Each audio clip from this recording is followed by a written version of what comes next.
Movie का craze इस कदर होता है कि हम सब किसी डायरेक्टर, किसी एक्टर को खास मानते हैं और उनकी फ़िल्म को देखना बिल्कुल भी मिस नहीं करते। क्योंकि फ़िल्म इंडस्ट्री एक ऐसा ग्लैमरस है कि उसको अपनी ओर वह खींच ही लेती है और वह इंडस्ट्री से उसी इंडस्ट्री से बिलॉन्ग करने वाले फ़िल्म मेकर अभिनव ठाकुर हमारे साथ हैं, बेगूसराय के रहने वाले हैं। इन्होंने कई फ़िल्म ऐसी दी जो खूब चर्चा में रहा। अभी भी 2 अपकमिंग फ़िल्म इनकी है, आने वाली है जो बेहतरीन कहानी के साथ है। तो सर बहुत-बहुत स्वागत है प्रभात खबर में आपका। Thank you so much, thank you so much. And सबसे पहले प्रभात खबर का भी मैं शुक्रिया अदा करना चाहता हूँ। इन्होंने बहुत अच्छी एक लास्ट ईयर मेरे पे फीचर्स की थी प्रिंट पे। द मुझे लिपस्टिक बॉय बॉय के पे लिए। हाँ, हाँ। मुझे बहुत अच्छा लगा था।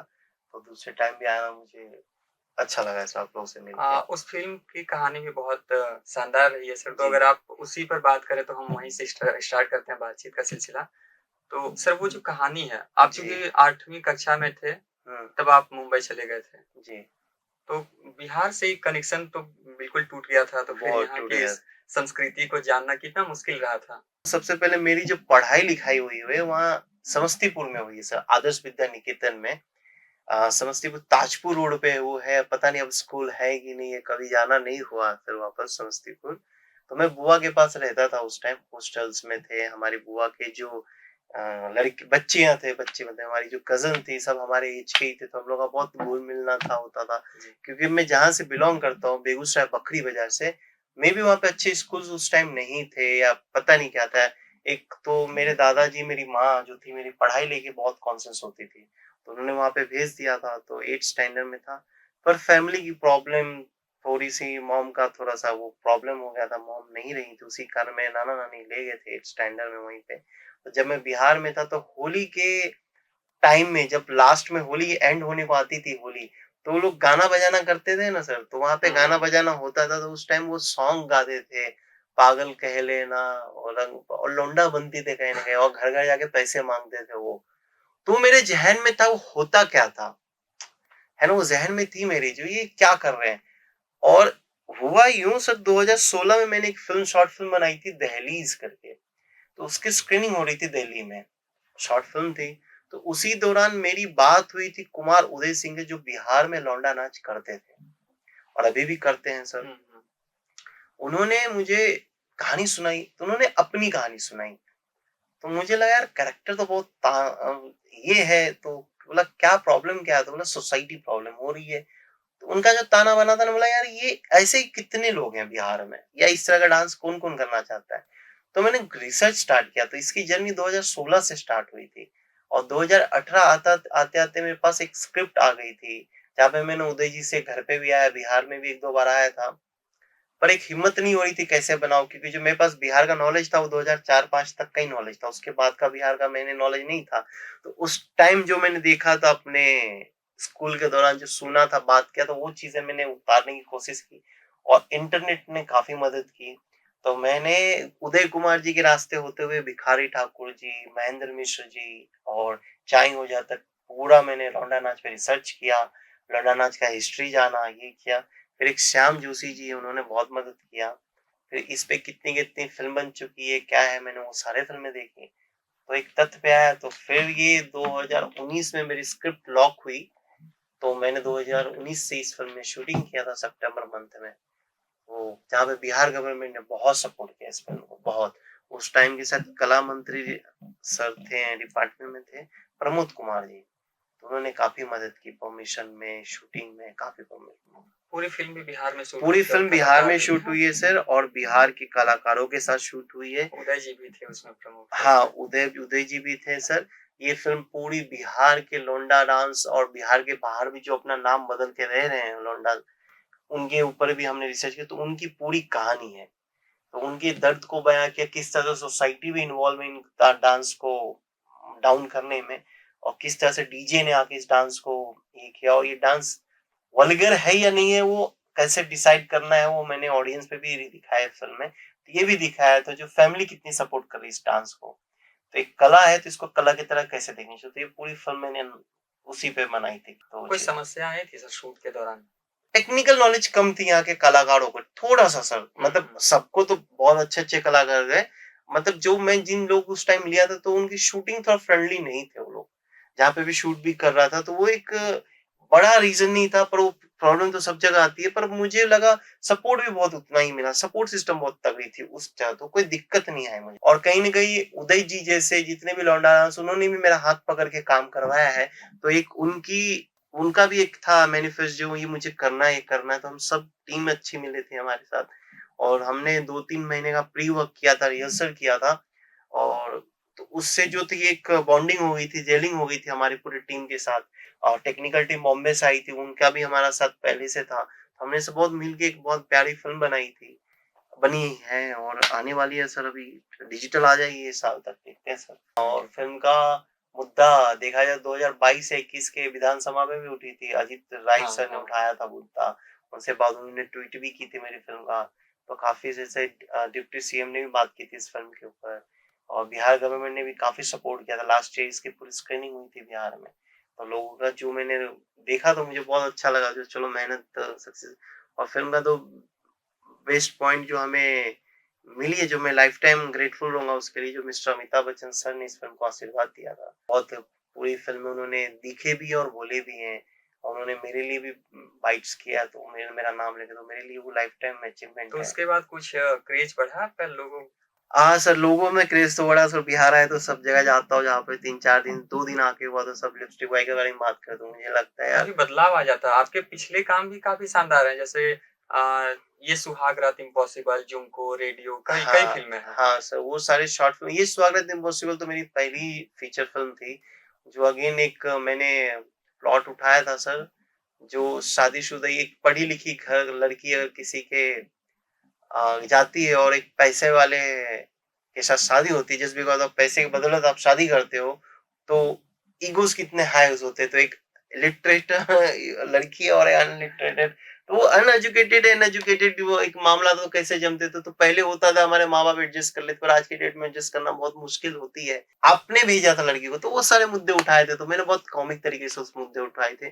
पर कहीं न कहीं फ़िल्म वर्क थिएटर में नहीं की थी, पर डिजिटल में यूट्यूब पे बहुत बढ़िया जब रिलीज़ हुई थी बिफोर में, तो बहुत बढ़िया किया था। तो अभी ओएमएक्स प्लेयर पे फ़िल्म है सर। जुनको सर मेरी मतलब बोले तो सर मेरी फ्रस्ट्रेशन था उस टाइम, जुनको के टाइम क्योंकि जुनको से क्या हो गया था सर, जुनको जब मैं बनाई थी तो उस टाइम मैं बड़ा डार्क सोचता था, डार्क सिनेमा सोचता था। जुनको जुनको फ्रूटा के ऊपर है जो वर्ल्ड की सबसे बड़ी रेप केस पे फ़िल्म बनी है और उसको रिलीज़ करने में बड़ा प्रॉब्लम हुआ था मुझे। तो एक बाहर की कंपनी ने अपने यूट्यूब पे रिलीज़ किया है। तो टेक्निकली वो मेरी पहली फीचर फ़िल्म है लेकिन बहुत कम लोगों को पता है सर। तो वो एक बहुत अंडररेटेड फ़िल्म है मेरी लाइफ़ की एंड मैं मानता हूँ जो उसमें मेरी गलतियाँ हैं कि बहुत डार्क बन गई फ़िल्म, बहुत डार्क, है ना? उनके एक्टर बहुत अच्छा कर रहे हैं उस फ़िल्म के बाद से तो बहुत अच्छी खुशी होती है सर। मैं वापस जिनको जैसी फ़िल्म कभी नहीं करना चाहूँगा जो मैं गलती है मेरी लाइफ़ की। तो आई एम क्योंकि सर बहुत हॉरिफिक हाँ, हाँ। केस था वो, बहुत हॉरिफिक। निर्भया से भी ज़्यादा तो वहाँ पे मैंने लोगों को बताया था। तो उस जुनको को देख के मेरा एक साउथ का फ्रेंड उन्होंने भी शॉर्ट फ़िल्म जिनको तो उसके साथ भी सेम ट्रोल फेस होना पड़ा। पर आई कैन से दैट अगर फर्स्ट टाइम मेकर्स हो तो उस टाइप की फ़िल्म तो आप करो ही मत। तो मैं रिकमेंड करता हूँ किसी को यार बहुत ही मुश्किल होता है उस चीज़ से बाहर निकलना। तो ये करियर कैसे शुरू हुआ? जैसे आप मुंबई चले गए, तो वहाँ पर किस चीज़ की पढ़ाई कर रहे थे फिर? क्योंकि आप बैंक में भी जॉब किए। जी सर। सर मैं जो यहाँ से गया था तो मैं नाना नल्ली की तो ग्रेजुएशन जो जो नॉर्मल लोग करते कॉमर्स में मैंने ग्रेजुएशन किया एनएम कॉलेज से एंड उसके बाद मेरे मामा ने डिसीजन लिया जो मेरे साथ जॉब करेगा बैंकिंग में क्योंकि मेरे मामा-मामी सब बैंक में जॉब करते थे। 4 बजे सुबह उठना और जल्दी सोना, वो पूरी फैमिली में थी हमारी।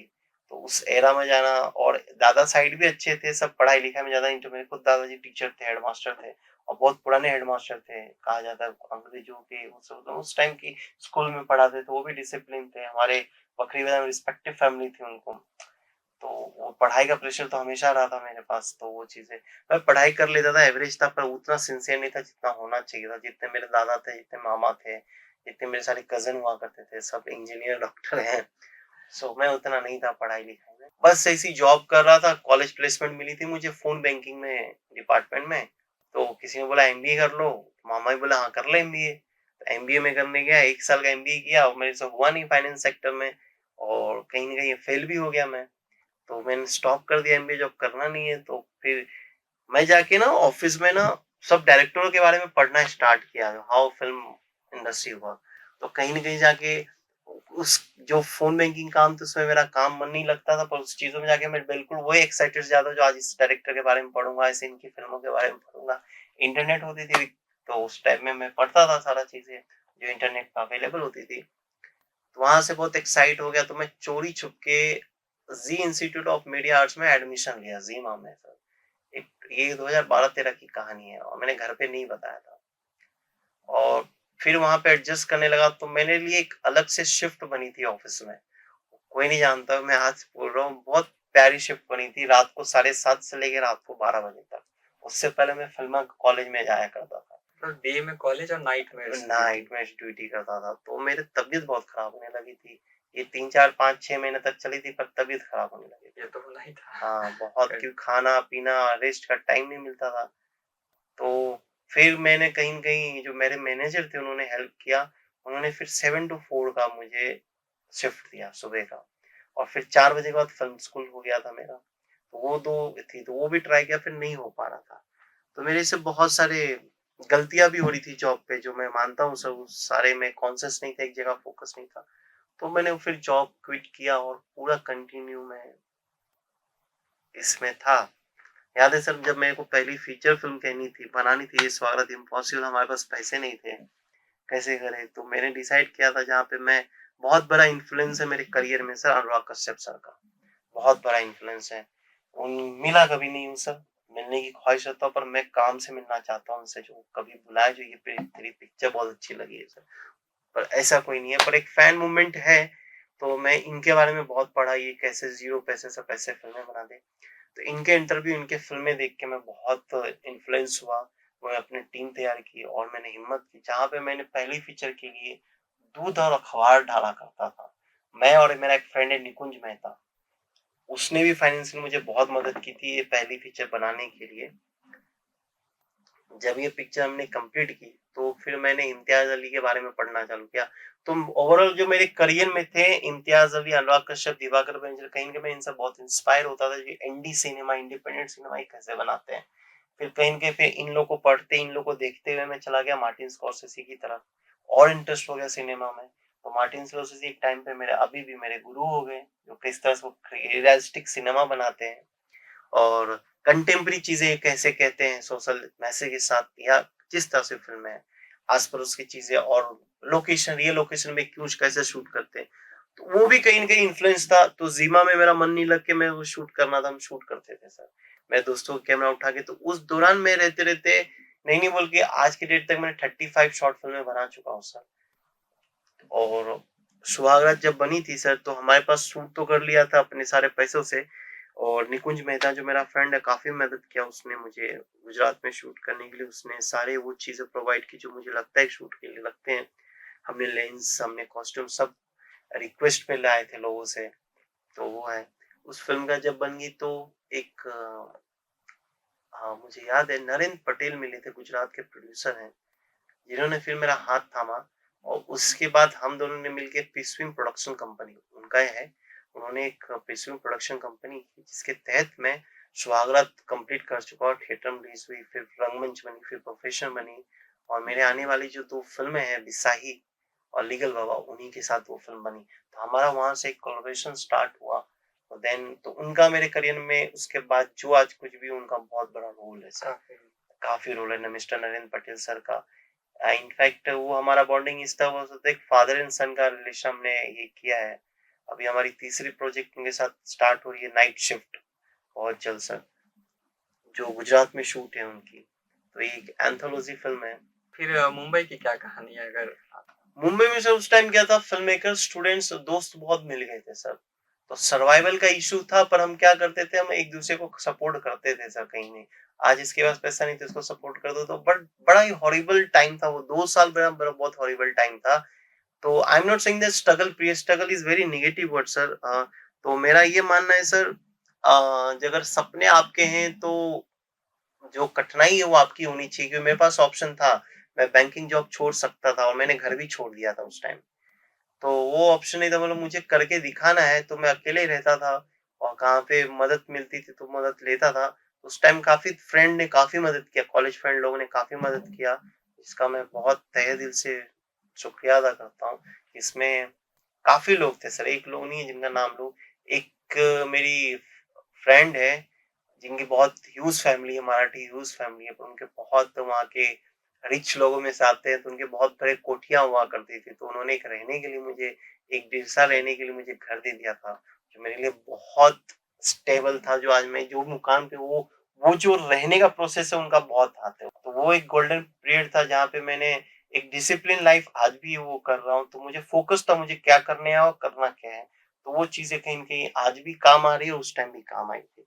और रिलेशन हमारे अच्छे थे, सारे फ्रेंड्स आते थे, उनके साथ कॉलेज फ्रेंड ने काफ़ी मदद किया मुझे। तो एक-दूसरे का बॉन्डिंग होता था हमारा फ्रेंड, तो आज भी हमारे साथ दोस्ती वैसी है, तो सब फ्रेंड ने काफ़ी मदद किया। तो अभी जब बात होती है तो क्या लगता है? सर अभी कुछ लोग हैं कॉन्टैक्ट में, बाकी कुछ लोग नहीं, उनको लगता है मैं बड़ा बन गया हूँ, पर ऐसा नहीं है सर, वो आ सकते हैं, बात कर सकते हैं। जैसे निकुंज मेहता जो थे हमारे साथ, वो फ़िल्म मेकिंग में काफ़ी एक्टिव थे, पर कहीं न कहीं वो प्री वेडिंग बिज़नेस में अच्छा। चले गए हैं, कि गुजरात एक बहुत बड़ा मार्केट है प्री वेडिंग का, तो he is a very good in pre wedding. The nick cameras करके उनकी प्री वेडिंग या कुछ तो ऐसी करके कंपनी खुला, he is doing very good sir. तो उससे मेरी ज़्यादा बात तो होती नहीं है सर, बिकॉज़ वो बहुत बिज़ी रहता है शादी सीज़न में एंड ऑल। और बाकी जिनके घर पे रुका था तो उनसे भी बात बहुत कट टू कट होती है, बिकॉज़ वो भी बहुत अभी बड़े एचआर बन गए हैं एंड अच्छे हैं सर, तो सब लोगों से बात होती है, और कहीं न कहीं लाइफ में सब इतने बिज़ी हो जाते हैं, तो कहीं न कहीं दोस्ती भी छोड़नी पड़ती है, दोस्ती भी टूट जाती है। तो अब इस तरह से माहौल हो गया कि मुझे भी खुद अब टाइम नहीं मिलता है। 24 आवर्स मैं सिनेमा के बीच रहता हूँ ये, तो मैं कोशिश करता हूँ सर, जो है, अगर भगवान ने मौका दे, पूरा फ़ोकस मैं सिनेमा को ही करूँ और पूरा डेडिकेशन सिनेमा ही करूँ, तो मैं उस पे ज़्यादा फ़ोकस करता हूँ। तो इतने बिजी शेड्यूल होते हैं तो अपने लिए कभी काम ब्रेक लेते हैं काम से? सर मेरे पास सुबह का होता है, सुबह का 2 ढाई घंटा होता है, तो मेरे अपने लिए होता है, और सब मैं भगवान से प्रे करूँगा इससे ज़्यादा बिज़ी रखे सर। तो मैं आया हूँ जो करने, वो एक है, एक पैशनेट होते हो ना आप चीज़ों को लेके, जहाँ पे एक खुली आँखों से सपना देखते हो, तो वो चीज़ें अच्छी चीज़ें होती है, तो मैं मेहनत करने की, कॉम्पिटिशन बहुत तगड़ी है सर आज के डेट में। आप देखोगे नए-नए लड़के-लड़कियाँ जो आ रहे हैं सर, वो मोबाइल पे इस तरह से कंटेंट बना लेते, तो हम लोग हिल जाते हैं, अरे यार ये कैसे शूट कर लिया, है ना? तो उनसे भी कॉम्पिटिशन है, आप फिर आपके एक ऑडियंस बन जाते हैं, उनको आप किस तरह से एंगेज करके रखते हो, और नए हमारे जो सीनियर्स कर रहे हैं, जिनको आप फॉलो कर रहे हो, वो किस तरह की सिनेमा बना रहे हैं और किस तरह की सिनेमा बाहर बन रही है वेस्ट कंट्रीज़ में। तो उस तरह से हम लोग भी बिज़ी रहते हैं, तो ये सब सोचने का भी टाइम ही नहीं मिलता। तो ऑलवेज़ आई बिलीव दैट मैं ऑलवेज़ स्टडी में ज़्यादा करता हूँ, रिसर्च पढ़ता हूँ, नई-नई चीज़ें पढ़ता हूँ, और मैं अपना टाइम ज़्यादा, घर से ज़्यादा टाइम स्टूडियो में करता हूँ, तो मुझे बहुत अच्छा लगता है। तो स्टूडियो में, एडिटिंग में, साउंड्स में, तो बहुत ज़्यादा स्टूडियो में रहता हूँ, तो मुझे ज़्यादा ये सब सोचने का टाइम नहीं मिलता। तो अगर अच्छा एक्टर बनना है हुँ। तो कैसे मतलब बन सकते हैं? आज के जो आ रहे हैं ना यंगस्टर, वो आ रहे हैं मैगी लाइफ लेके। मैगी लाइफ जैसे उनको इंस्टेंट 2 मिनट में सक्सेस चाहिए, जो मैं बहुत लोगों को देखता हूँ। मैं वो पेशेंस नहीं जो हम में थी सर। हमने 10 साल, 11 साल दिया है सर इसमें, और नॉन स्टॉप वर्क किया है हमने इस पे, नॉन स्टॉप। अब देखिए सर, संजय मिश्रा सर ने एक बहुत बड़ा इंटरव्यू दिया था, शायद तो आप देखे होंगे। वो भी बोला करते यार, मोहम्मद रफी साहब, सचिन तेंदुलकर, ये सब 2 मिनट के लिए नहीं आए थे, इनकी एक लेगेसी चली थी। करेक्ट, तभी ये जाके अमर लीजेंड बने। ये अपने काम को इस तरह से पढ़ते थे, इतना काम करते, इतना मेहनत करते थे। वो बोलते हैं ना, कृत कृत अभ्यास जो है प्रैक्टिस में जन्नत से। हाँ, ये तो ये वाली बात हुई। तो मैं बोलूँगा यार, पहले काम करो, फिर डिसाइड करो आप कौन से एक्टर के मतलब पाथ को फॉलो करते हो, किनके शूज़ में आप जाना चाहते हो। अगर वो आप ऑलरेडी है तो आपको क्यों पिक किया जाएगा? अगर पंकज सर हैं, तो दूसरा पंकज जी क्यों चाहिए हमें? We need something else. अब नवाज सर की एक्टिंग स्किल अलग है, मनोज सर की एक्टिंग स्किल अलग है, पंकज जी की एक्टिंग, शाहरुख खान सर की एक्टिंग अलग है। तो अलग अलग एक्टिंग स्किल्स है ना। अभी मैं आपने वो पहले ही बोला था, अनुराग सर, इम्तियाज, अगर वो दो वैसी ही मैं फिल्म बनाने लगता तो मुझे मेरी फिल्म क्यों देखते थे लोग। तो उनकी स्किल्स को पकड़ा मैंने, उनकी एक्सलेंस, उन्होंने कैसे काम किया वो मोटिवेट किया। पर स्टाइल तो मेरा था ना। तो जो आपका अपना है ना, वो लेके आओ एक्टिंग में, और काम करो आप अपने ऊपर। काम करो, प्रैक्टिस करो, डायलॉग प्रैक्टिस करें। आज के डेट में तो मैं सबको बोलता हूँ, जो फ़िल्में आती है, फ़िल्में का डायलॉग एक सीन उठा के आप प्रैक्टिस किया करें, ऑडिशन दें। तो वो चीज़ें शॉर्ट टर्म के लिए नहीं है, शॉर्ट टर्म के लिए भी टाइम, मतलब फिर तो मैं बोलूँगा फिर कुछ नहीं होने वाला है। एक्टर की तो बात हो गई, अब हम आपसे ये जानना चाहेंगे कि फ़िल्म मेकर कैसे बने? करियर कहाँ से शुरू कर सकते हैं? आज की डेट में ना एक डिवाइस सबके पास है, मोबाइल। तो फ़िल्म मेकर तो आप मोबाइल, आज जो इंस्टाग्राम पे जो रील बना रहे हैं या यूट्यूब पे कोई शॉर्ट्स डाल रहा है या फिर व्हाट्सएप पे कोई स्टोरीज डाल रहा है या फिर फेसबुक पे कोई वीडियोस डाल रहे हैं, तो वो भी एक तरह से स्टोरी टेलिंग ही कर रहे हैं। जो वो देख रहे, जो ऑब्जर्व कर रहे, वो शूट करते डाल देते हैं। तो वो भी एक फिल्म मेकिंग ही हो गई सर। तो आज के डेट में जो इंस्टाग्राम पे जो भी रील बना रहे हैं या वीडियो पे जो भी यूट्यूब पे वीडियो प्रैंक बना रहे हैं, वो भी फिल्म मेकर ही शूट कर रहे हैं। अब डिपेंड करता है आप इसमें कितने सीरियस हो सर। कोई वैलिडेशन, लाइक वैलिडेशन जैसे हो गया, कोई व्यूज कितने आ रहे हैं, उनके मिलियंस में कैसे फॉलोअर्स जा रहे हैं, वो सब पे ना भाग के अगर इसमें ही करियर बनाना, तो स्कोप तो है सर। तो आपको डिसाइड करना आपको करना है क्या। तो इसके लिए पहले स्टार्ट से स्क्रैच से स्टार्ट करना पड़ेगा। आपको या तो कोई फिल्म स्कूल ज्वाइन करनी पड़ेगी या तो फिर कोई सीनियर को जाके असिस्ट करना पड़ेगा। अगर फिल्म मेकर बनना है तो film maker is very different चीज। आप हर चीज इंस्टाग्राम पे नहीं डाल सकते हो, करेक्ट। तो इनके प्रोसेस होते हैं। या तो फिर आप एक कोई शॉर्ट फिल्म करिए, उससे आपको पता चले जो आपने क्या गलतियां किया। तो आपको एक प्रैक्टिकल भी करनी पड़ेगी, पर प्रैक्टिकल करने के लिए थोड़ी थ्योरी नॉलेज होनी चाहिए। या यूट्यूब पे आप काफी फ्री में फिल्म मेकिंग भी सिखा रहे हैं। अगर आप फिल्म स्कूल नहीं जाते तो उनसे भी देखिए, फिल्में देखिए। आपको एक फ़िल्में देख ली और स्टार्ट कीजिए मोबाइल से शूट करने का। आज मोबाइल में तो वो 4K क्वालिटी की मोबाइल आने लगी, उसमें साउंड क्वालिटी भी अच्छी होती है और काफ़ी सारे म्यूज़िक जो होते हैं वो भी फ्री हो गए। तो आप तो बहुत कुछ कर सकते हो सर। आज बहुत ईज़ी प्रोसेस हो गया है सर। मतलब हम जो डीएसएलआर से शूट करते थे, फिर सिने कैमरा में आए, तो अब तो मोबाइल हो गया। तो उस टाइम उतने हाई, ये जब से मेरी मेरी पहली शॉर्ट फ़िल्म मैंने 2015-16 में बनाई थी, तो मुझे नहीं लगता तो उस टाइम मोबाइल थी, पर 2K या 1080 समथिंग एचडी देती थी। तो उतने हम अपग्रेड नहीं थे जो अब के सिस्टम में लोगों ने अपग्रेड। हमारे जो बाद आ रहे जनरेशन काफ़ी अपग्रेड है सर। आप तो इंस्टाग्राम पे उनके काफ़ी रील, करते हैं। अरे इंस्टाग्राम पे उनके रील बहुत अच्छे-अच्छे आ रहे हैं सर। तो वो भी एक तरह का फ़िल्म मेकर ही है। तो आप बस उसको फ़िल्म में डालने के, जो आप वर्टिकल शूट करते हो, आप हॉरिज़ॉन्टल शूट करना स्टार्ट करो तो फ़िल्म हो गई सर। तो ये कैसे तय करें कि अच्छा कंटेंट कैसे क्रिएट कर सकते हैं? वो तो सर एक अंदर अंदर से आती है चीज़। अच्छी कंटेंट आप कैसे बनाओ sir. The fact is that आप बनाना क्या चाहते हो, आपका टेक क्या है, बेसिकली आप कहना क्या चाह रहे हो वो इम्पोर्टेंट है। और किससे कह रहे हो वो भी एक इम्पोर्टेंट है। और कैसे कह रहे हो, किससे कह रहे हो, वो चीज़ें इम्पोर्टेंट है। आप जैसे राम और श्याम फ्रेंड हैं, और किस तरह के फ्रेंड हैं, इस फ्रेंड का दोनों का बैक स्टोरी क्या है, फ्रेंडशिप की बैक स्टोरी भी होगी, वो चीज़ है। तो आप इसको कैसे प्रोसेस में दिखाते हो, वो भी कहने के तरीके होते हैं सर। तो वो भी अपना एक तरीका है सर। तो मैं ये डिसाइड नहीं कर सकता, ना आप डिसाइड कर सकते, मेकर डिसाइड कभी नहीं कर सकते कैसे कंटेंट है, क्योंकि उनके लिए हर कंटेंट अच्छा ही होता है, ये ऑडियंस डिसाइड करती है। तो शायद जो डिजिटल वे रील पे है, अगर जितने नंबर्स मिलते हैं, अगर अच्छे नंबर्स मिल गए तो उनको लगता है ये कंटेंट हिट हो गई, तो वापस वो दूसरी बार ट्राई करते हैं। तो ये बोल सकता हूँ मैं सर। भोजपुरी भाषा को काफ़ी अच्छा मुकाम मिला है, कई गाने हुँ। और कई फ़िल्में हिट रही हैं। तो आपकी कोई प्लानिंग है इस बारे में, इस कुछ सोचते हैं? सर मैं ना मिथिला क्षेत्र से आता हूँ। मुझे भी मिथिला उतना ही आती है जितना मेरे को मराठी आती है। तो मैं ज़्यादा मिथिला बोलता नहीं हूँ सर।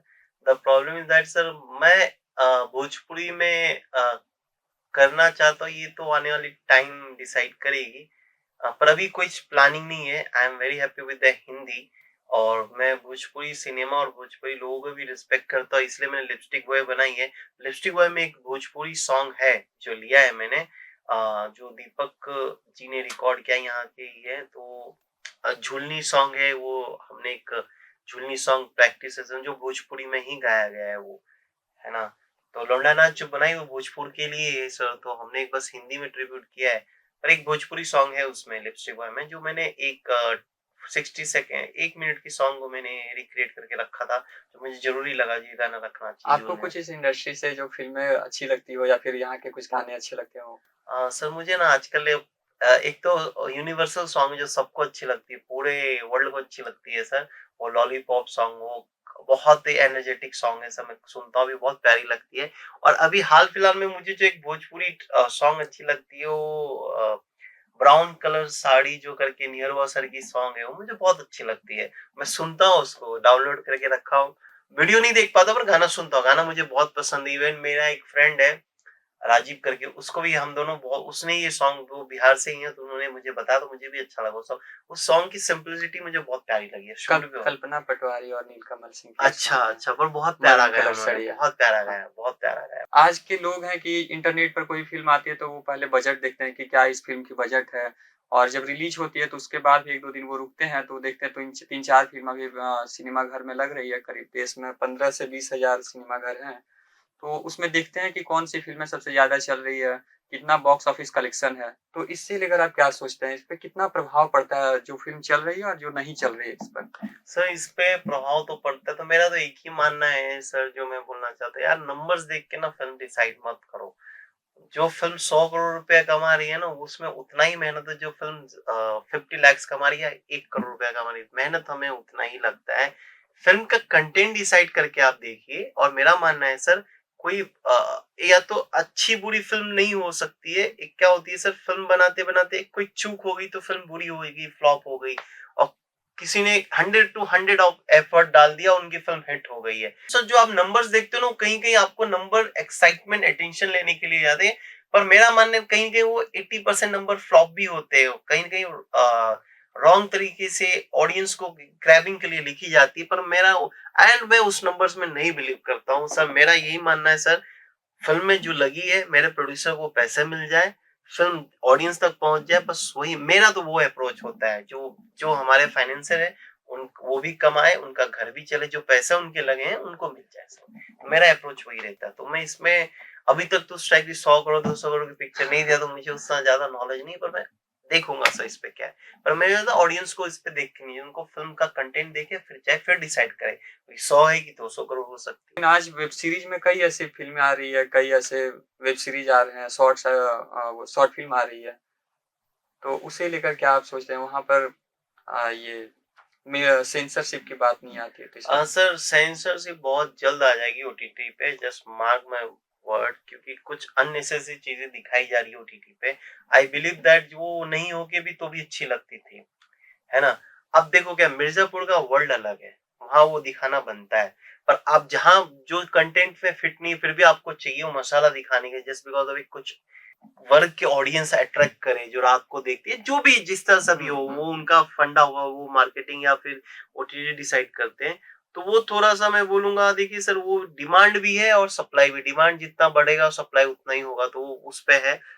तो वो डिपेंड करता है आप कंटेंट कैसे लेते हो। तो जिनको मेरा बनाने का रीज़न था, वो मेरे से काफ़ी डार्क बन गया था, और उस टाइम मैं उस डार्क को फेस करने के रेडी नहीं था सर, है ना? शायद अभी मैंने जो मेरे बनाने के टेस्ट थोड़े चेंज हुए हैं, जो मैं बनाना चाहता हूँ, मैं थोड़ा-सा लाइट सिनेमा बनाना चाहता हूँ। अगर डार्क लिपस्टिक बॉय भी डार्क आती है, पर मैंने उसमें एक तरह से अलग मेंटेन करके डार्क रखा है। जिनको was a very deep and dark था, जो मैं उस तरह की सिनेमा नहीं करना चाहूँगा। अ, अब ये सब बातचीत का सिलसिला हम लोग समाप्त करते हैं, लेकिन अपने ऑडियंस को जब आप शुरू में ही चर्चा कर दिए कि हमारी 2 अपकमिंग फ़िल्म है, बिसाही और लीगल बाबा, जी। तो अगर बता दें कि छोटी से कहानी के क्या-क्या दोनों फ़िल्में देखने को जी, मिलेगी? जी। जी, सबसे पहले सर, मेरी बहुत जल्द 2 बेहतरीन फ़िल्में आने वाली हैं। जो बेहतरीन तो आप डिसाइड करो बेहतरीन है कि नहीं, पर बहुत जल्द फ़िल्म आने वाली है, बिसाई फ़िल्म करके, और लीगल बाबा। बिसाई एक हॉरर सोशल ड्रामा फ़िल्म है, जहाँ पे आपको डर के साथ एक कुछ सीखने को मिलेगी, जो बहुत जल्द फ़िल्म आएगी, इस साल के एंड तक आ जाएगी वो, बिसाही। जिनके प्रोड्यूसर हैं नरेंद्र पटेल सर, और पिस्विंग प्रोडक्शन के बैनर तले बनी है। इस फ़िल्म में के जो कलाकार हैं, पूजा अग्रवाल, इंदु प्रसाद, रवि शाह जी, जो बिहार से ही हैं और एफटीआई के सीनियर थे हमारे, और राम सुजान सिंह जी हैं, जो दबंग में जिनको आप जाने होंगे पांडे जी के रोल के लिए। दूसरी बात है, मेरी एक दूसरी फ़िल्म हमने कंप्लीट किया अगस्त में, लीगल बाबा, जो एक सोशल कॉमेडी ड्रामा फ़िल्म है। जो लीड रोल में है विजय निकम साहब, दुर्गेश कुमार, अनुरेखा भगत, शशि रंजन जी, शरद शरद सोनू और विनोद सूर्यवंशी जी, काफ़ी बड़े एक्टर्स हैं, मल्टी स्टारर फ़िल्म है। तो ये फ़िल्म भी जल्दी ये साल के एंड या नेक्स्ट ईयर तक थिएटर में आएँगी, ये फ़िल्म आप ज़रूर देखिएगा। तो आ जाएगी, तो मैं चाहूँगा ये जब फ़िल्में जब भी आए, जब भी आप कहीं भी नाम सुने, ये चीज़ें करें, तो बस वी नीड, आप इसको ब्लेसिंग्स दें, और जब भी कुछ लगे तो शेयर भी करें, अगर कुछ दिख जाए आपको कभी भी। ब्लेसिंग और शेयर करें, और इसी तरह सपोर्ट करे रहें। And thank you so much Prabhat Khabar and Himanshu भाई, बुलाने के लिए थैंक यू सो मच आप सभी का। अभी आप अभिनव ठाकुर जी की कहानी को जाने, इनकी जीवनी के बारे में आपको पता चला, इनकी यात्रा कैसे बिहार से मुंबई तक रहा और वहाँ से पुणे और फिर अच्छी-अच्छी फ़िल्मों तक ये कैसे पहुँचे, कैसे बनाए और कैसे इन्होंने कंटेंट को चूज़ किया और आप तक पहुँचाया। तो आप इनकी कहानी से कैसे प्रभावित होते हैं, हमें कमेंट बॉक्स में ज़रूर बताइएगा। बहुत-बहुत धन्यवाद। प्रभात खबर .com, विश्वास वही, रफ्तार नहीं।